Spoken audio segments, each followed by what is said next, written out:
Hey everybody, it's Mike from The Mike Wagner Show. If you like The Mike Wagner Show and you want to make your own podcast, well, let me tell you about Anchor. First of all, it's free. Secondly, there's creation tools that allow you to record and edit your podcast right from your phone or computer. You can also add any song from Spotify directly to your episodes. The possibilities are endless. Anchor will distribute your podcast for you. You can be heard on Spotify, Apple Podcasts, many more. You can also make money from your podcast with no minimum listenership. It's everything you need to make a podcast in one place. So download the free Anchor app or go to Anchor FM to get started. The Mike Wagner Show is powered by Sonic Web Studios. If you're looking to start or upgrade your online presence, visit www.sonicwebstudios.com for all of your online needs. Sonic Web Studios specializes in custom web design, app development, social networking, search engine optimization, domain registration, email marketing, online stores, and more. Since our birth, we have been designing and developing immaculate websites and providing web solutions which are a cut above the rest. As a leading web designing enterprise, we have a team of extremely talented web designers who are well-focused and have the experience of working on multiple web developing platforms such as PHP, Magento, custom WordPress, and more. Sonic Web Studios has been helping businesses of all kinds, whether big, small, established, or startup, impress their audiences with exemplary web solutions. We don't just create beautiful and functional websites. We give you a complete online solution with the main goal of enhancing your yearly revenues. We aim to give your business the online exposure and brand acknowledgement that will help you in achieving increased conversions leading to profitable sales. Call 1-800-303-3960 or visit us online at www.sonicwebstudios.com to get started today. Mention the Mike Wagner Show and get 20% off your project. Sonic Web Studios. Take your image to the next level. Hey everybody, it's Mike from The Mike Wagner Show. It's time to give a shout out to our official sponsor of The Mike Wagner Show, international award-winning author Mian Mohsen Zia. If you love fast-paced mysteries, then you'll love Missing by Mian Mohsen Zia. Available on Amazon in paperback and ebook. Missing is fast-paced and intriguing with an unforgettable twist. It takes place in 4 countries with 2 strangers and 1 target where truth is an illusion and those you love will be the first to go missing. It's available in paperback and ebook on Amazon. Missing by Mian Mohsen Zia has garnered great reviews and is even loved by Hollywood celebrities including Joanna Cassidy, Forbes Riley, and many others. So grab your copy today. Order Missing by Mian Mohsen Zia, now available at Amazon.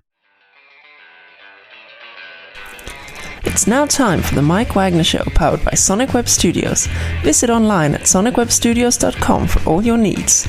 The Mike Wagner Show can be heard on Spreaker, Spotify, iHeartRadio, YouTube, iTunes, Anchor FM, Radio Public, and themikewagnershow.com. Mike brings you great guests and interesting people from all across the globe. So sit back, relax, and enjoy another great episode of the Mike Wagner Show.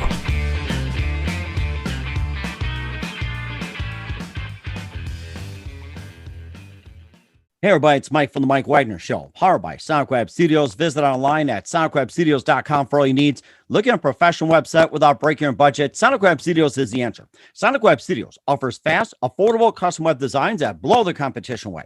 Call today, 1-800-303-3960. That's 1-800-303-3960. Or email to support@sonicwebstudios.com. Mention the Mike Wagner Show, get 20% off your first project. Sonic Web Studios, take your image to the next level. Also, time to give official shout out to our official sponsor of the Mike Wagner Show, international award-winning author Mian Mohsen Zia. If you love fast-paced mysteries, you'll love Missing by Mian Mohsen Zia, available on Amazon in paperback and ebook. Missing is fast-paced and intriguing with an unforgettable twist. Takes place in 4 countries, 2 strangers, 1 target, where truth is an illusion and those you love be the first to go missing. It's available on Amazon in paperback and ebook. Missing by Mian Mohsen Zia has garnered great reviews and even loved and endorsed by Hollywood celebrities including Joanna Cassidy, Forbes Riley, and many others. So grab your copy today before it goes missing by Mian Mohsen Zia, available on Amazon. Also, the Mike Wagner Show can be heard on themikewagnershow.com. You can check our Facebook page at facebook.com/The Mike Wagner Show. You can download and listen on Facebook, SoundCloud, Spreaker, Spotify, and iHeartRadio.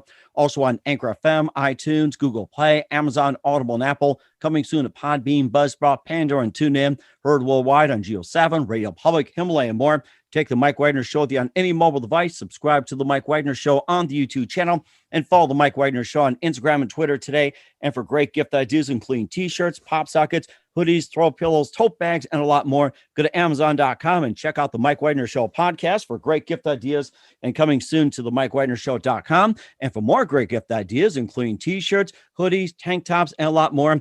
And great books by me and Molson Zia. Go to Amazon.com and check out the Me and Molson Zia store. Make sure you order today. And also, don't forget to support the Mike Wagner Show at themikewagnershow.com and click on donate and be generous.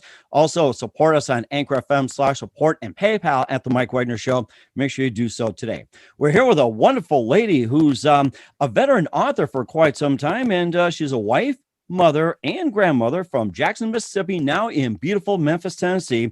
And she was a co-director of the 2010 and 2013 Oxford, Mississippi, and creative nonfiction conferences, and also the 2011 director of Memphis Creative Nonfiction Workshop. So she's been pretty much a coordinator, a director, and everything in management when it comes to these conferences. And she's been a panelist for Decatur, Southern Mississippi, Louisiana Fest, and her writings involve mainly her own life and a lot more. And she's also got some books called Friends of the Library, Cherry Bomb, Tangles and Plaques, The Pulpwood Queens, and a lot more. And we're going to be talking about a brand new book, which is an insider's look to the various privileges. Live, ladies and gentlemen, from the Plus Studios in beautiful downtown Memphis, Tennessee, the very multi-talented author and of John and Mary Margaret, author Susan Cushman. Susan, good morning, good afternoon, good evening. Thanks for joining us today. Hey, Mike. Thanks for having me. What's great to have you on board, too. I mean, you've got amazing work, and I'm looking at all this. You've got Friends of the Library, Cherry Bomb, Tangles and Plaques.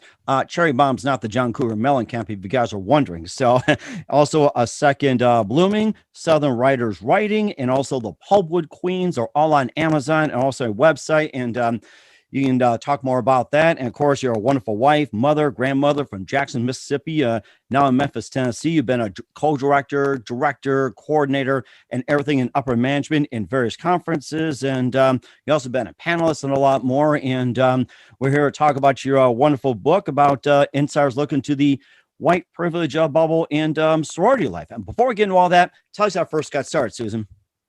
Well, I guess junior high school, Mm-hmm. writing for a literary journal. High school, I wrote for the school newspaper Okay. and really thought I was going to be a journalist. I really thought I was going to be a reporter instead of doing feature and fiction. Mhm. I put it all off for a lot of years to be a stay-at-home mom. My husband had a busy career, and I felt like one of us needed to anchor things at the house. So during that time, I did some freelance writing. I did some newsletters and some freelance work over several decades. Wow. And in 2001, when our youngest child left for college, I thought, so it's 20 years ago, I Mhm. thought, okay, now it's my turn. As soon as I said those words, I got cancer. Oh. And fortunately, it was cured with surgery. It was just a big scare. Our oldest son joined the Army and went to Iraq and Afghanistan. So it's kind of like my world got shaken up right when I Wow. thought, okay, I'm going to settle down and do my late life career. Mhm. So I put it off for a little bit. And then I painted for a bit. And then I started seriously writing. And I started with essays. Again, the creative nonfiction had been my background. And I started with essays, which I still love. I just had one published the other day. Oh, nice. But eventually I thought, I really want to write books. That's what I really want to do. And I spent about 6 years on my first novel. Now that was fiction, Cherry Bomb, but it started as a memoir. And because there was so much personal information in it about me, including childhood sexual abuse, some alcoholism and abusive stuff in my family of origin and in my young adult life. And I decided I didn't want to go public with it all.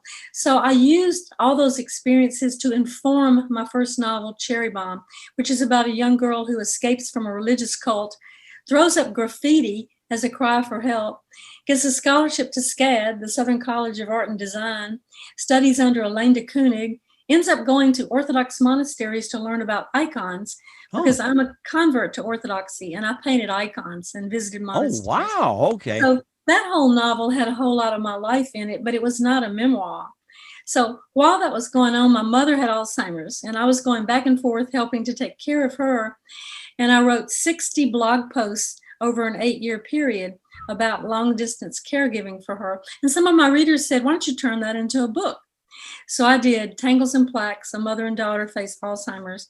And it was published in 2017, just about 6 months after my mother passed from Alzheimer's. That same year that Cherry Bomb and Tangles and Plaques came out, in 2017. And keep in mind, I've waited 20 years to do this. I had a third book published by a third publisher, and it's an anthology I organized and edited called A Second Blooming, Becoming the Women We're Meant to Be. And it has essays by 20 different women authors. It has a foreword by Anne Lamott. It was published by Mercer University Press. So 2017 was like a banner year with all these 3 different types of books coming out by 3 publishers. Amazing. That started this second late life career for me in 2017. And the anthology was so much fun and so much easier than writing a book because I'm real organized. And one of my favorite things to do is bring people together, bring talents together, and organize those people and their talents. Well, that's what an anthology is. So I thought, I'm going to do this again. So my second anthology is Southern Writers on Writing. And this time I invited 13 men and 13 women, all Southern authors, to contribute essays about writing. They're from 9 different states in the South. Wow. And University Press of Mississippi published that in 2018. So I thought, now that's a lot of fun. And then it kept going. I don't know if you want me to just keep going about my journey. Absolutely. I'm enjoying this already. I'm enjoying this. Yes. Okay, oh my great. gosh. In fact, I was ready to get on Amazon and start ordering right now, except I'm trying to get my phone to work. It's busy right now. Leave a message. Well, I hope you buy them all. I'm sure. if it lets me. Hey, Jeff Bezos, are you listening out there? So as the journey continued, Cherry Bomb, my first novel, was published by a small press out of Jackson, Mississippi. And the publisher is from a small town there, and he knew people in the libraries in those small towns. So he said, I want you to take Cherry Bomb and I want you to visit the Friends of the Library groups in all these small towns in Mississippi. Well, I was from Jackson, Mississippi, and I went to college at Ole Miss in Oxford, but I had never been to Eupora and West Point and Aberdeen and Pontotoc and all these other places. And I was living in Memphis. It was going to be a lot of driving. I kind of had a bad attitude about his idea because I thought, you know, there are going to be 2 or 3 old people at each of these things, and they're not going to buy books, and it's going to be a waste of time. I was kind of pouty, but finally I changed my attitude and decided to go do it. So before I went to each town, I researched the town and went, oh, wow, what a fascinating history. Look at this famous blues museum where this started. Look at Pontotoc, where Jim Weatherly, Midnight Train to Georgia's from. Oh, wow. I didn't know that. Look at this antebellum home here that's a famous museum. So each place I researched, I went and visited famous sites there. And then I also went to the library and spoke to the Friends of the Library groups. Well, I've been a big blogger since 2012. So my natural instinct was after each event was to go home and write a blog post about it. But somehow I had a different idea. And instead of writing a blog post, I thought, what if, these are my 2 favorite new words, what if I write short stories? And what if I create a fictional author and name her Adele Covington and have her go on this little book tour and meet these people who have all of these issues like childhood sexual abuse, Alzheimer's, homelessness, adoption, cancer. Each story deals with one of those issues that have all touched my life in some way. So when I put it together as a collection of short stories, it's called Friends of the Library. Published in 2019 by Kohler Books out of Virginia. So one of the stories in there that was the most popular that everybody said, make this into a novel, was a story about John and Mary Margaret. Okay. And John is a Black boy from Memphis. Mary Margaret is a white girl from Jackson. They fall in love on the Ole Miss campus, University of Mississippi, in 1966. Oh, I was just going to ask you about that. When was it? Because nowadays it's acceptable, but the 60s, it was like, black, white coming together. It's just like, fighting forces. Yeah. Exactly. And I was at Ole Miss in 69. My husband was there in 66 through 70. So I did a lot of research about what happened on campus, even though I'd been there, and I had a lot of early readers of the book who had been on the campus during those years because there were protests and riots and a lot of that went on. And the book covers 50 years of Civil rights history. Civil rights, I was going to say. Civil rights history in Mississippi and Memphis. but the backstory of it is John and Mary Margaret's love story. So it's not an angry book. It really is a novel, but it has all these real historical events and cameos of real historical people. Wow. My favorite being Eudora Welty, the famous Mississippi author. She appears in 2 different chapters of the book, which I love to do. I did that in Friends of the Library, like having Jim Weatherly show up in the Pontotoc story, because that's where he was from. And it just adds a little human interest to the novel to have these real people pop in. So it's a lot of fun. So that just came out on June 4th. That's my 7th book and 2nd novel. Wow. Because I did another couple of anthologies in there along the way. Okay. I turned 70 in March, and my husband and I celebrated our 50th wedding Oh, anniversary. congratulations. Happy anniversary. Last June. So I'm really just I'm living my best life. I'm having a great time. I'm already started another novel, so I'm having a great time. And it sounds like you're having a great time too. I was going to ask you more about the John and Mary Margaret book as well too. That is talking about having white privilege bubble and sorority life. What was that sorority life for her? Especially in the days in Mississippi in the 60s. What was it like? Especially meeting a Black person too. It's like being in a sorority.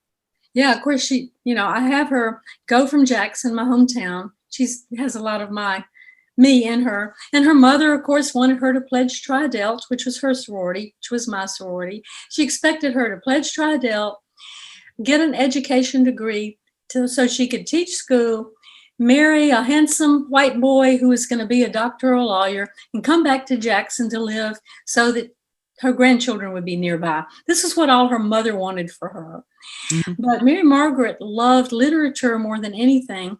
And her chance meeting with Eudora Welty in 1963, when she was only 14 years old, wow, because they lived in the same neighborhood in Jackson, in the Belhaven neighborhood. I lived there in the 70s as a newlywed. And she met her in the parking lot of the local Jitney Jungle and helped her with her groceries and ended up going home with her. And Eudora Welty ends up talking with her about the race issues in Jackson and in Mississippi. Medgar Evers had just been assassinated. Eudora Welty's article in the New Yorker had just come out about that. So she's teaching Mary Margaret about all this. And Mary Margaret starts to have an awakening at age 14. She goes home and tries to discuss this with her mother. Her mother's in a different world and is not interested in pursuing any of that, and wants Mary Margaret to just hang out at the country club and have fun and date the right people. So she goes off to Ole Miss in her freshman year. She pledges the right sorority. She's doing all the right things. But in her English class, she meets John from Memphis. And they both love William Faulkner. They love literature. She feels like John's the smartest kid in the class, and asks him to come over to the sorority house and study with her, help her study for an upcoming exam on Faulkner. So there's a scene where he goes to the Dry Delt house and to meet with, to study with her in the lobby there. And one of her roommate happens to be coming in the front door and sees John at the front door and says, deliveries are around back. Oh my gosh. Oh. Yeah. And he says, I'm sorry, I'm here to study with Mary Margaret. And of course the roommate was just taken aback and said, oh, well, come in, I guess. So that's how it all starts, and it also includes, they have a date to a football game, and afterwards they don't have anywhere to go because there are no Black fraternities, and all of her Tri Delt sorority sisters are going to fraternity parties with their dates and boyfriends. So they don't have anywhere to go. So John takes her off campus to a blues club. And she's nice. The only white person there. And there's a band called the Checkmates, and they're playing When a Man Loves a Woman. And, I got all the music and all the cultural part of the era right, hopefully. And so she's introduced some to his world. But when they get back to the sorority house, he is accosted by some of the white boys who call him names and kick him and hit him and all of that. And he realizes pretty quickly that if they pursue this, it's going to really make her life difficult, as well as his own. I mean, he's there to study law, backing him up to Memphis. His father coached football at an all-Black high school He grew up in Memphis in an all-black neighborhood and schools. His older brother's a football star, going off to an all-black college to play football on a scholarship, which is what his dad expected John to do. John was having none of that. He said, I want to go to the University of Mississippi. And this is just 3 years after James Meredith was the first Black allowed there. And no Blacks were allowed to play football there yet. Oh, wow. Happened a couple of years later. He says, I want to go there. I want to do pre-law and I want to do law school. I want to become a civil rights lawyer and a judge. These were all his Interesting. dreams. So he and Mary Margaret's lives intersect, but they're just not sure they're willing to make it work at that point. So they break up. So the next several decades, the book has chapters about what happens to each of them. And I don't want to give all of that away. Right. That's understandable. Yeah. And I also don't want to tell how, but they do find each other again. Some people have said it's kind of like the book and the movie, The Notebook, because Alzheimer's is also involved. I see. Again, I bring in something from my own life to everything I write, and Alzheimer's is involved in the book, but it has a good ending. I'll just say that it has a good ending. And of course, social media makes it more possible for people to come together. And I'm sure they got creative back in the day where it's like, they came together without social media. So they did. They did. There's no social media. Now the book does come on up to the year 2020. So it comes right on up. In fact, there is a scene that happens in the book. There was a group called Up With People. I don't know if you remember them. I remember that. Yeah. Even in the 60s, being as a child and everything, I did remember it. And it was, they had albums. It was all over TVs and everything. And I think they were in like some halftime shows. I wasn't sure if it's like college games, Super Bowl, playoffs. Yes. Like singing and dancing, and they were about diversity, and they were very positive. And they did a concert on the Ole Miss campus in February of 1970. And so John, the character of John, and some of his friends had started the Black Student Union, and were trying to do some things for racial equality on campus, and it wasn't working. Nothing they were doing was working. So they decided they were going to protest during this concert because there'd be a lot of people there. There would be some news media there. So about 60 Black students came into the concert, marched up the aisles toward the stage. A couple of them jumped up on the stage and grabbed the microphones and started talking about race issues and so forth. But then all the blue lights started and the cops were there and the highway patrolmen. 60 Black students were arrested, taken to 2 jails, and 8 of them were expelled from school. They became known as the Ole Miss 8. Okay. I think I heard that story somewhere. Yeah. It was like, the Ole Miss 8 and the big thing about it. And I think that was in the news. And absolutely. Lots of news. So that's February of 1970. 50 years later, last February of 2020, some people at Ole Miss organized a reunion for the Ole Miss 8. And so they were all invited back to campus. And one of them in particular was a woman, and she's fictionalized as Diana in my book, because she had all the credit she needed to graduate. But because she was doing this peaceful protest, she was denied her graduation. Oh my gosh. So at the reunion 50 years later, she's given her diploma 50 years late. It's amazing to me that these people even went there. So I write about that in the epilogue. So my fictional characters are based on, like John is based on 2 of the Ole Miss 8, kind of a conglomerate of them. One of whom, Dan Cole, had to finish his degree at another school, went back to Ole Miss to teach mathematics, where he just retired a year or 2 ago. Wow, amazing.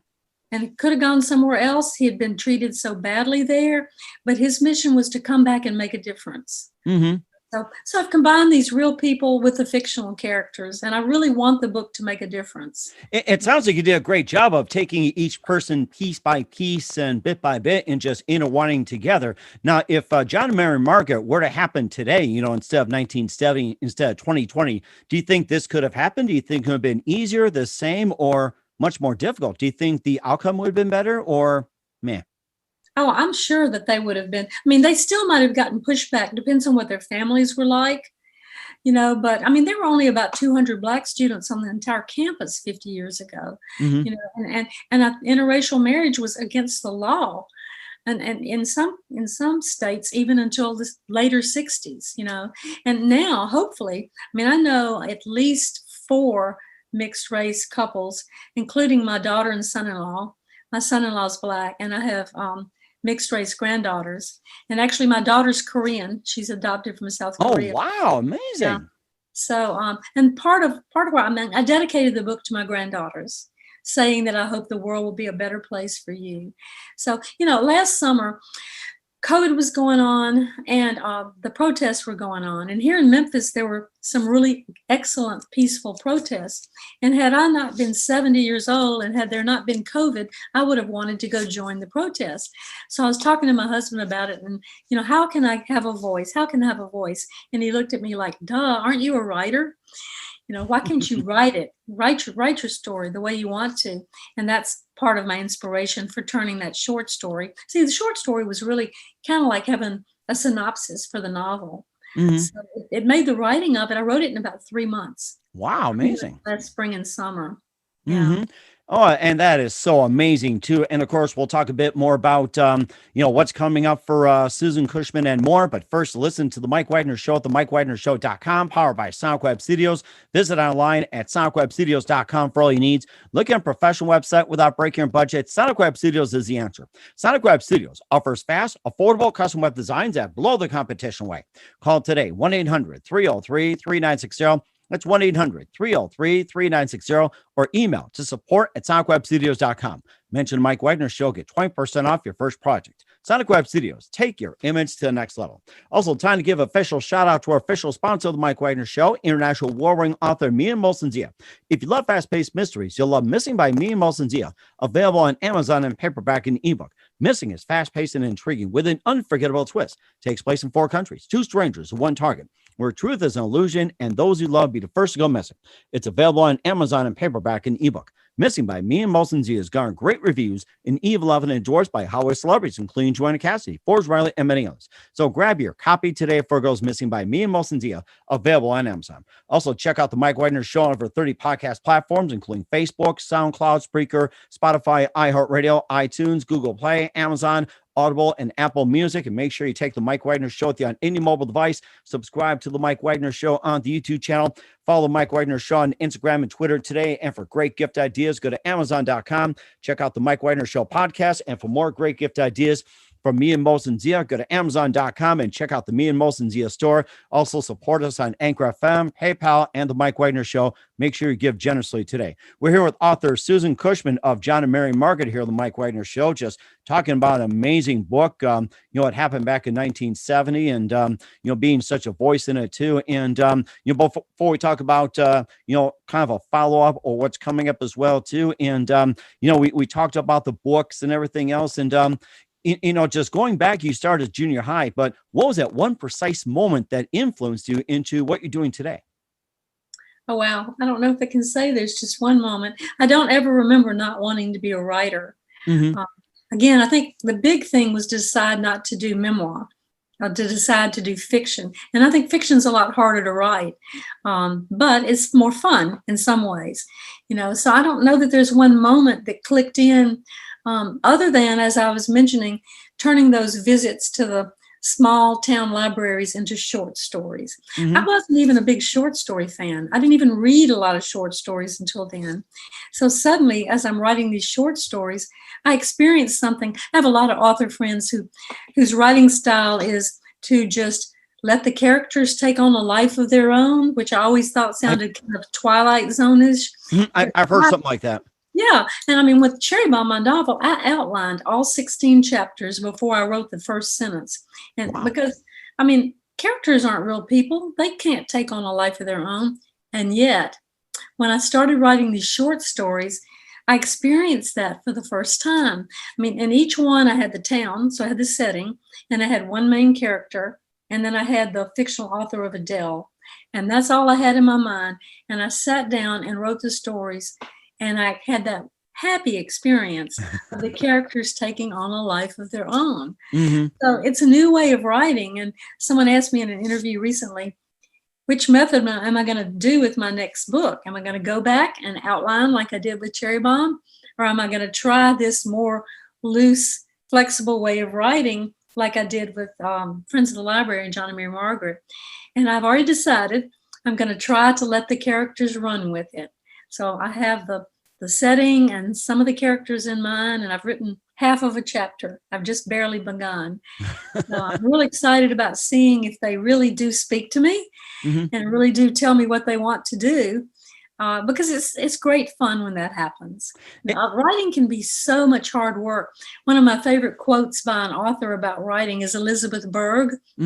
Asked if she loved to write, and she said, "I love to have written." Huh. That's interesting. I think I've heard that from somewhere, but you pretty much nailed it. That is so interesting. Yeah, and that's how I've always felt is, oh, it's great to have written a scene, a page, a chapter, or a book, but the actual writing of it has always just been hard work. But with this new method, I think I'm actually loving to write. I'm thinking it's fun to write. And it sounds like you're having a lot of fun too. And who are some of your favorite authors and writers, and of course, what are some favorite books growing up? Growing up, this is always a shocker to people. I wasn't a big reader as a child for a couple of reasons. I don't have any memory of my parents reading to me, but I have a huge memory of being 5 years old and us getting our first television. Oh, wow. Yes, I remember the big colored TVs. Yes. It might have been black and white first. I don't even remember. Or that too. Yes, I should say. But I was glued to television for years. And then when I started liking to read, like late elementary school and early junior high, then I was at the library a lot, reading then. But then I kind of got away from it for a lot of years and then became a big reader again, really just 10 or 20 years ago. Pat Conroy is my favorite author. And I knew him personally, and I know Cassandra King, his wife, personally. And his book, The Prince of Tides, is my favorite book of all time. I like any books that deal with dysfunctional families, abuse and addiction. And that sounds so dark, but they also have to have a lot of art and color that comes out of those issues. Flannery O'Connor wrote about dark stuff.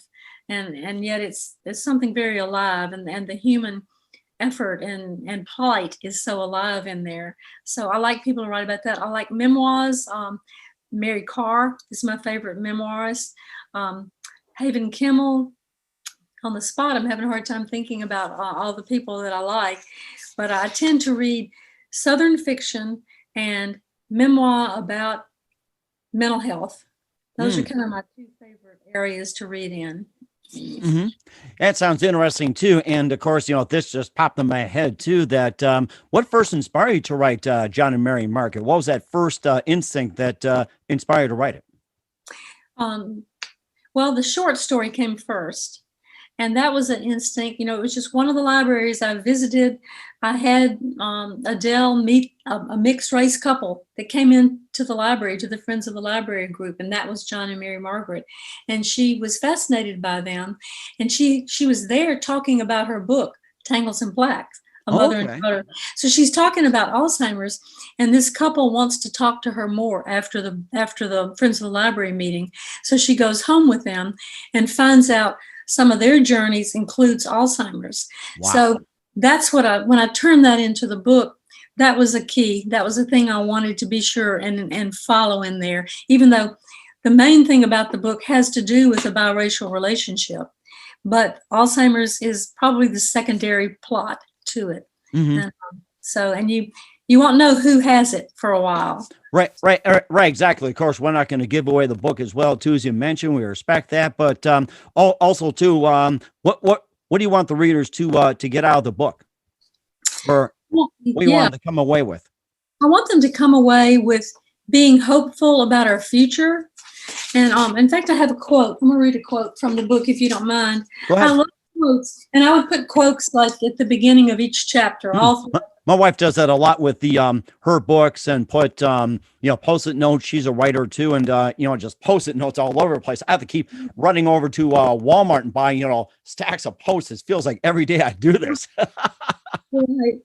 So in front of the epilogue, I have this quote from Martin Luther King Jr.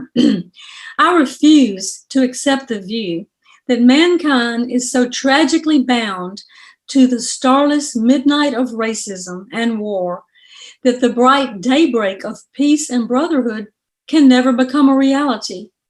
I believe that unarmed truth and unconditional love will have the final word. And I have to believe that. And my book is about hope. It's not an angry book. Here's one more from William Faulkner. So here's two completely different men. Never be afraid to raise your voice for honesty and truth and compassion against injustice and lying and greed. If people all over the world would do this, it would change the earth. Mm-hmm. So those are my goals in the book, are to help people, also to help people who grew up perhaps the way I did, to have an awakening. Mm-hmm. A book I read last summer that I consider to be one of the most important books I have ever read was Caste by Isabel Wilkerson, Caste. And of course, she won the National Book Award 10 years earlier for her book about the Great Migration to Chicago. But in Caste, she takes the racial situation in America and writes about it, caste in India, and in Nazi Germany. Oh, wow. I heard something about that, like classifications and very strict. I heard something about that one. It's a master class, and I was reading it as I was finishing writing my book, and I was having one aha moment after another. Because I was raised in that privileged white bubble. I was unaware, like the concert I told you about where the protest happened. Mm-hmm. So I asked my husband when I read about that, I was researching for the book, and I said, didn't we go to that concert? He said, yeah. I said, well, I'm reading here in more than one source that 60 Black students protested and were arrested. He said, I don't remember that happening. There's no way we would have missed it. So here's what happened. I asked 5 or 6 other friends who had been at Ole Miss then. And finally, about the 6 or 8 persons said the concert ran for 2 nights. Wow. So most of us had gone the first night and missed the protest. And I often wonder if I'd been there the second night when the protest happened, mm-hmm. would my awakening have started earlier? Would it have made an impression on me? I wonder how I would have felt about it. Mm-hmm. Right, exactly. And of course, lastly, how can people, what can people do to, with the whole issue, like with racism, PTSD, Alzheimer's and everything? It's like, how can people help? Well, about each of those issues, I'm sure in different ways, and I don't have an agenda with this book to tell people to vote a certain way, to protest or not. But certainly, if anything, it's inspire people that whatever you do, to be motivated by love. Mm-hmm. This is a love story. Yes. It's very motivated by love and acceptance, and tolerance. And how that plays out in each person's life is going to be a completely individual thing. Some people are going to be very involved. Some people are just going to be involved by changes in their own heart and the way they treat the people that are around them. Mm-hmm. And that's very fascinating, too. It's just an amazing book. And where can we find John and Mary Margaret and your other books at? Well, I always give a plug for all the independent booksellers because they are heroes of us writers. But of course, it's also available anywhere books are sold online. All of the online sellers have it too, anywhere. That's fascinating as well, too. And we'll talk about what's coming up for author Susan Cushman in just 1 minute. You listen to The Mike Wagner Show at themikewagnershow.com, powered by Sonic Web Studios. Visit online at sonicwebstudios.com for all your needs. Also brought to you by our official sponsor of The Mike Wagner Show, international war-ring author Mia Molson's of Missing, available on Amazon and paperback and ebook. We'll be back with the amazing multi-talented author Susan Cushman after this timeout. The Mike Wagner Show is powered by Sonic Web Studios. If you're looking to start or upgrade your online presence, visit www.sonicwebstudios.com for all of your online needs. Call 1-800-303-3960 or visit us online at www.sonicwebstudios.com to get started today. Mention The Mike Wagner Show and get 20% off your project. Sonic Web Studios. Take your image to the next level. Hey everybody, my name is Forbes Riley and I'm an American actress and a TV host. And I was delighted when I got my copy of Missing, which is Extraordinary Relation of Ordinary People based on a real life relationship. It's well written. It's amazing. It talks about a man who has lost his wife and his daughter, and it's very well done. I'm going to highly recommend that you go get your copy of Missing. It is a powerful, exciting read. Mr. Mian Moshe Zia. He is the author of Missing. And I want to give a big shout out and a kiss all the way halfway around the world to my dear friend. Check him out at Mia's website. It's called www.miamotionzea.com. Missing, available on Amazon. Again, I'm Forbes Riley, and I will see you again soon. Bye-bye. Hey everybody, it's Mike from The Mike Wagner Show. The Mike Wagner Show can be heard on over 30 podcast platforms, including Facebook, SoundCloud, Spreaker, Spotify, iHeartRadio, Anchor FM, iTunes, Google Play, Amazon, Audible, Apple, and more. Coming soon to Podbean, Buzzsprout, Pandora, and TuneIn, where The Mike Wagner Show interviews great guests, cool conversation, lots of laughs, coffee, and more. Take The Mike Wagner Show with you on any mobile device. Subscribe to The Mike Wagner Show on the YouTube channel, and follow The Mike Wagner Show on Instagram and Twitter today. Hey, this is Ray Powers. And if there's one thing you can count on in these unpredictable times, it's that you're in good hands getting some great radio, courtesy of The Mike Wagner Show.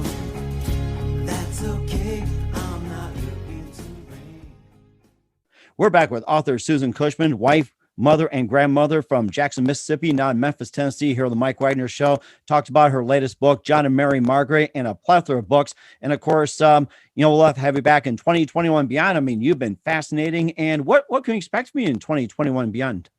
Oh, thanks. I've started a new novel, and I'm setting it in my favorite place on earth. So you're trying to think, where is that? Is it going to be Paris? Paris would run a close second. Or it's going to be Seaside Beach, Florida. So I live right here in Harbor Town on the Mississippi River in downtown Memphis. And my neighborhood here was established in 25 years ago. And it's based on Seaside, Florida, which was in the 70s. And it's a beautiful little beach community down there. And my family vacations down there. And I've spent writing retreats down there. Mm-hmm. And so I've decided to set this next book there. And so far, what I know is that there are going to be 4 main characters, 4 women who've been friends for decades, and who've taken their families there every summer and have bought summer homes there. So their husbands are retiring. They're all from Jackson, Mississippi. Their husbands are retiring. They're all going to move there permanently, and they're avid bridge players. Wow. So the working title is The Seaside Bridge Club. Well, that all sounds very sweet and kind of like a chick lit beach read, but what's the grit of it? One of them is going to develop, guess what? Alzheimer's. Yes, I was just going to say that. It's going to be about friendships and how they deal with that. And so it will have some depth to it. It won't be just a light, fluffy book. Mm-hmm. So I'm excited about it. I'm getting started on it now. I don't know how long it'll take me to write it. I'm going to let my characters take me for a ride. It sounds like you're going for a ride as well, too, which is amazing. And who do you consider biggest influence in your career? My biggest influence? Yes. Oh, my goodness. One person? I don't know. If I have one person, again, I said maybe Pat Conroy, partly because he took a dysfunctional family situation and wrote a plethora of books about it. Some mostly fiction, which is what I've done. Mm-hmm. Eventually, he wrote a memoir about his father, and eventually he reconciled with his father and forgave him.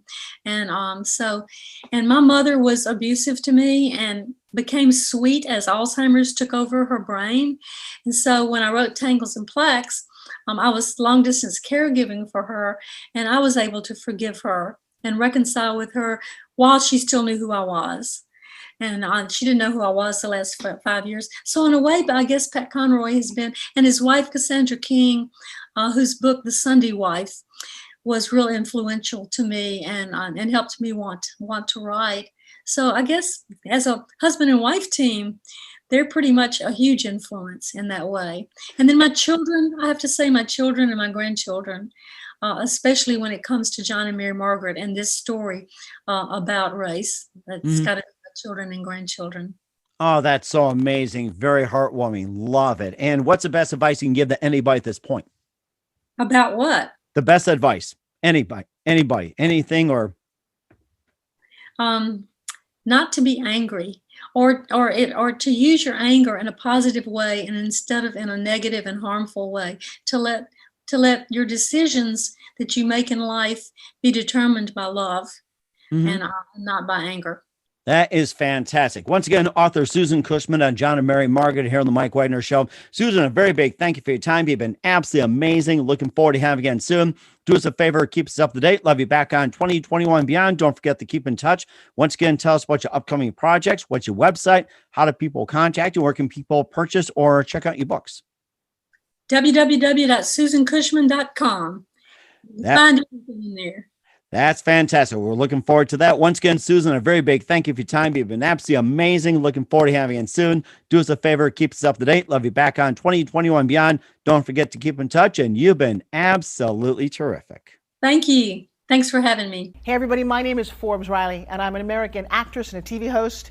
And I was delighted when I got my copy of Missing, which is Extraordinary Relation of Ordinary People based on a real life relationship. It's well written. It's amazing. You know, it talks about a man who has lost his wife and his daughter, and it's very well done. I'm going to highly recommend that you go get your copy of Missing. It is a powerful, exciting read. Mr. Mian Moshe Zia. He is the author of Missing. And I want to give a big shout out and a kiss all the way halfway around the world to my dear friend. Check him out at Mia's website. It's called www.miamoshenzea.com. Missing, available on Amazon. Again, I'm Forbes Riley, and I will see you again soon. Bye-bye. The Mike Wagner Show is powered by Sonic Web Studios. If you're looking to start or upgrade your online presence, visit www.sonicwebstudios.com for all of your online needs. Sonic Web Studios specializes in custom web design, app development, social networking, search engine optimization, domain registration, email marketing, online stores, and more. Since our birth, we have been designing and developing immaculate websites and providing web solutions which are a cut above the rest. As a leading web designing enterprise, we have a team of extremely talented web designers who are well-focused and have the experience of working on multiple web developing platforms such as PHP, Magento, custom WordPress, and more. Sonic Web Studios has been helping businesses of all kinds, whether big, small, established, or startup, impress their audiences with exemplary web solutions. We don't just create beautiful and functional websites. We give you a complete online solution with the main goal of enhancing your yearly revenues. We aim to give your business the online exposure and brand acknowledgement that will help you in achieving increased conversions leading to profitable sales. Call 1-800-303-3960 or visit us online at www.sonicwebstudios.com to get started today. Mention the Mike Wagner Show and get 20% off your project. Sonic Web Studios. Take your image to the next level. Thanks for listening to the Mike Wagner Show, powered by Sonic Web Studios. Visit online at sonicwebstudios.com for all your needs. The Mike Wagner Show can be heard on Spreaker, Spotify, iHeartRadio, iTunes, YouTube, Anchor FM, Radio Public, and themikewagnershow.com. Please support our program with your donations at themikewagnershow.com. Join us again next time for another great episode of The Mike Wagner Show.